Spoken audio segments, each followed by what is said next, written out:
এই একটা পাপ যদি কেউ না করে ইনশাআল্লাহ সে জান্নাতে যাবে, যতই পাপ করুক না কেন। বাসায় মা বোন যারা আছে অনেকেই দেখা যায় চুল আশ্রয় চিরুনি পরে গেলে বলে আজকে মেহমান আসবে। কি আসবে আজকে? মেহমান আসবে আজকে বললেই শিরক। বাসা থেকে বের হচ্ছেন, আপনার পাঞ্জাবিটা একটু আটকে গেছে, আপনার স্ত্রী বলছে একটু বসে যান, অমঙ্গল হতে পারে, বসেন, বাস মুশরিক, শিরক হয়ে গেল।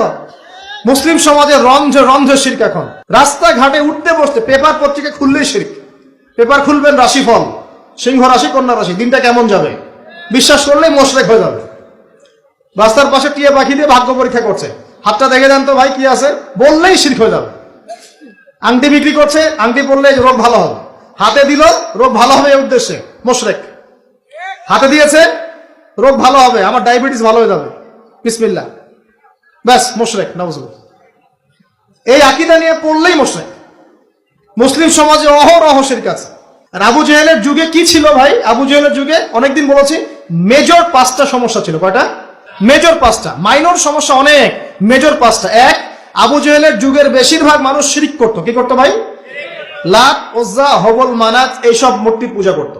এখন হয়তো মুসলিম সমাজে এটা নাই ঠিকই, কিন্তু মুসলিমরা এখন কবর মাজার পূজায় শুরু করেছে, করে নাই? মুসলিমরাও এখন নেক্সট সুরতে ধোকা খাচ্ছে। শিরক তো আমাদের সমাজে চলছে। শিরক কি হয় কেন আমি লেকচার দিয়েছি, দেখবেন মুসলিম সমাজে কত শিরক চলছে। আবু জেহেলের যুগে শিরক ছিল, এগুলো বলতে থাকলে এটা নিয়ে আলোচনা করতে হবে। আলোচনার টপিক আমার আজকে অন্যরকম। আবু জেহেলের যুগে কি ছিল ভাই? শিরক ছিল, সমাজে রন্ধ্রে রন্ধ্রে শিরক ছিল। এখনকার সমাজেও শিরক আছে। তারা লা ইলাহা ইল্লাল্লাহ না পড়ে শিরক করতো, আমরা পড়েও শিরক করি। আল্লাহ পাক আমাদের সবাইকে শিরকের পাপ থেকে হেফাজত করুন বলি আমি।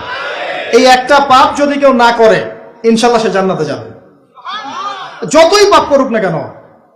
জেনা করেছে, মদ খেয়েছে, মিথ্যা বলেছে, অনেক কিছু করেছে, শুধু শিরকের পাপ করে নাই, আল্লাহ তাকে মাফ করে দিবেন ইনশাআল্লাহ।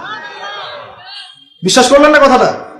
নবীজি বলেছেন এই উম্মতের যে কোনো ব্যক্তি যতই পাপ করুক না কেন আল্লাহ পাক সমস্ত পাপ মাফ করতে পারেন, কিন্তু শিরকের গুনাহ আল্লাহ পাক মাফ করবেন। তওবা করে যদি মারা না যায় মাফ করবেন না। একটা এক্সাম্পল দিয়ে বোঝাচ্ছি, তাহলে ক্লিয়ার হয়ে যাবে। মনে করেন কেউ একজন জেনা করেছে, তওবা করার সুযোগ হয় নাই, মারা গেছে, নাউজুবিল্লাহ। এখন আল্লাহ পাক কিয়ামতের মাঠে এই জেনার পাপটা মাফ করে দিতে পারেন, যদিও সে তওবা করে নাই। যদিও সে তওবা করে নাই, আল্লাহ পাক এই পাপটাও মাফ করতে পারেন।